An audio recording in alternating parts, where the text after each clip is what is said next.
capture or identify the things that have your attention that are not on, as I say, cruise control. They're not on automatic.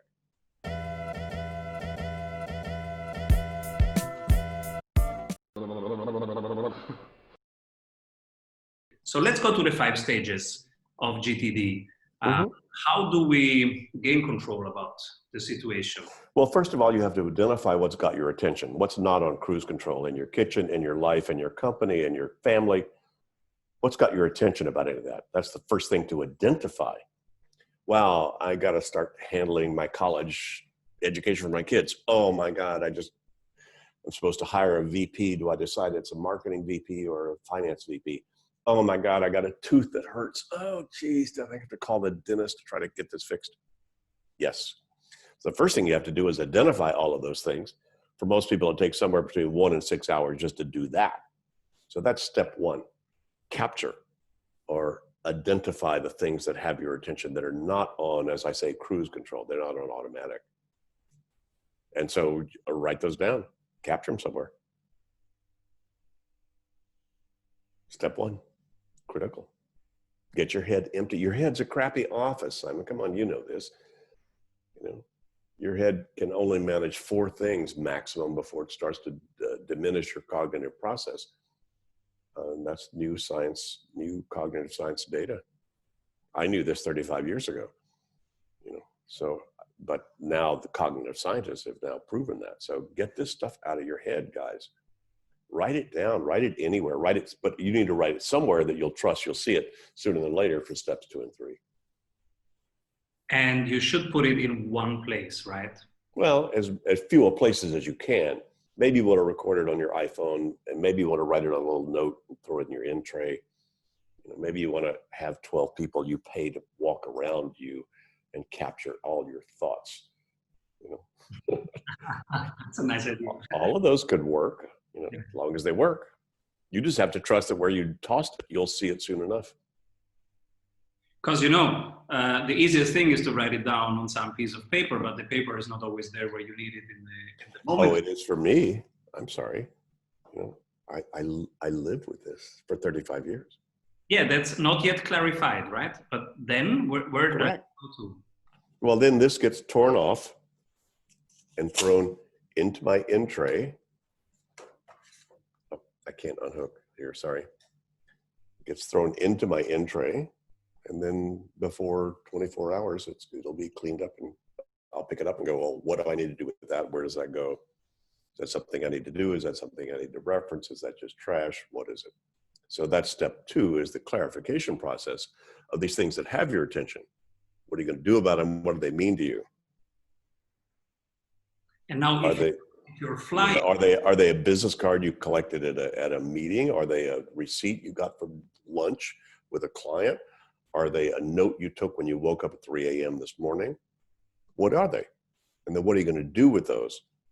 So just a random collection that's a great first start, but don't leave it there. Otherwise that stuff crawls back up into your psyche and you know, contributes to your ambient anxiety. So we will go through that and clarify. If we, let's say we commute a lot, we fly a lot, then we would transpose that into some digital system, I guess. Or, I don't know, it could be a physical system. A lot of high-tech people I know are going back to paper-based system because they're too impatient to do clicks. For every click on your computer, you lose 60% participation. So you can run the whole system on paper and have it with you? You could.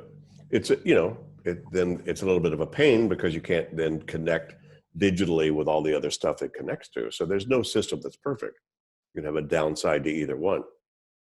If you're totally digital, then you're constrained by your ability to be able to capture stuff frequently and as they occur. So you have a mix, a hybrid. Well, my capture is primarily low tech. But that's not my permanent system. My permanent system of what I need to be reminded of is high tech. So I've got that in digital list. All right. What happens after clarifying? Well, then you organize the result. You'd pick up a note and say, oh, I need mom's birthday. Oh my God, what do I need to do next? Oh, I need to call my sister. Great. And if you can't call her right then, where do you park a reminder to call your sister?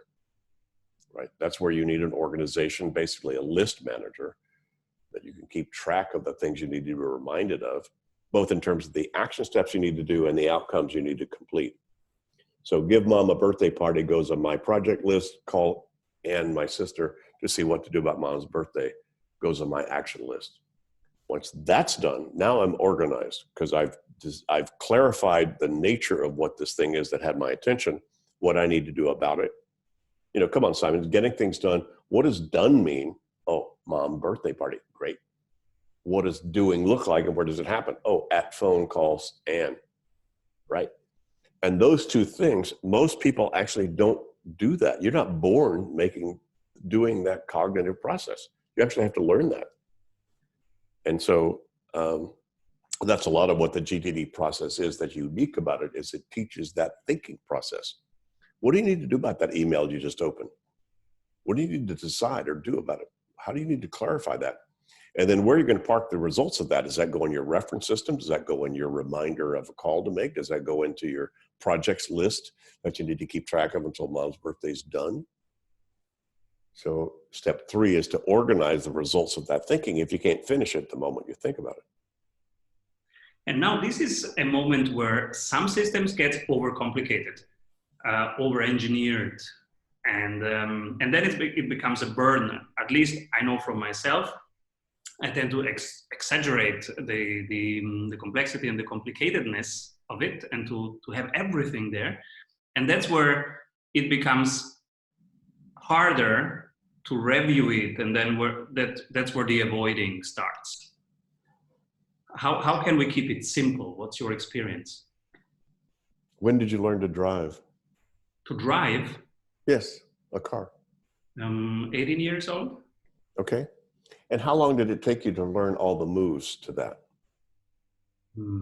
Yes, months. Okay. And then once you got better, you could keep getting better at it, right? It became kind of automatic over the years. There you go. So that's the same thing as this. When does capturing, clarifying, and organizing become automatic, like driving? I don't think about it. It doesn't take any extra work. It's not overcomplicated. What do you need to do, Simon, to get anything off your mind right now? How long would that take? I would write it off my mind. It takes a couple minutes. Yeah. And then where would you park the results once you decided what you need to do about it? I put them into my project management system, Asana. Mm-hmm. And usually Right. I park them somewhere. Yeah. So it's off your mind. So like, duh, when you say, how overcomplicated can this be? How overcomplicated is it for you to just keep track of this stuff that you need to be reminded about in terms of actions and outcomes? It takes as long as it takes.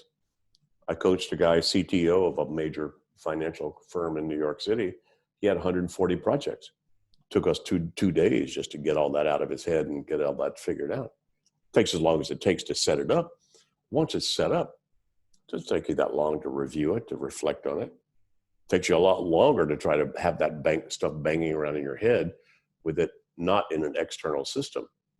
And you're going to be making choices of what's latest and loudest as opposed to what's strategic and conscious. So what can teams learn from GTD? Because GTD is primarily a personal productivity method, but how does that translate to teams? Well, the same principles apply to teams. What's the outcome of the team? What's the purpose of the team?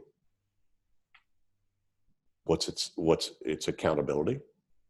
That team is going to be held accountable to do what, by when, by whom, right? And what's got the team's attention? If I pulled your team together right now, we went into a room and went to a whiteboard called, what would have the team's attention right now? Right? That's all we do is capture what's not on cruise control for the team. Right? Then we clarify. How do you define cruise control? It's not on your mind. Simon, when's the last time you thought about 2 weeks from Wednesday where you need to be when? 2 weeks when? No, next 2 weeks from now on Wednesday at 2:00 in the afternoon. When's the last time you thought about that? I never think about that. Yeah, because why? I will think about it when I check my calendar. That's Of course.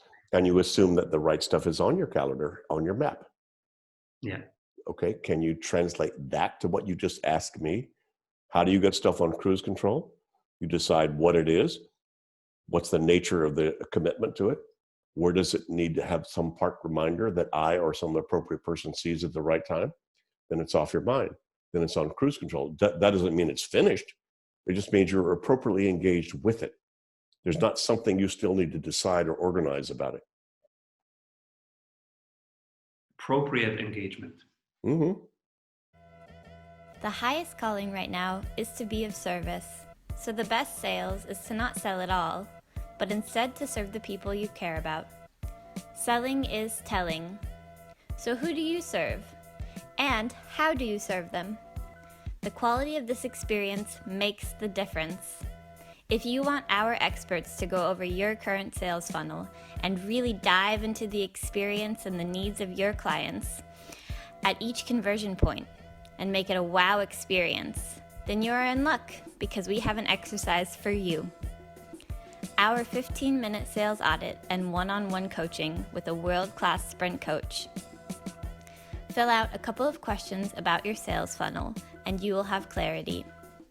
In your personalized coaching session, you will get clarity on your number one bottleneck, 3 ideas on how to accelerate your growth, and a tangible sales map on how to double your conversions. Go to strategysprints.com/sales and do our 15-minute free sales audit today.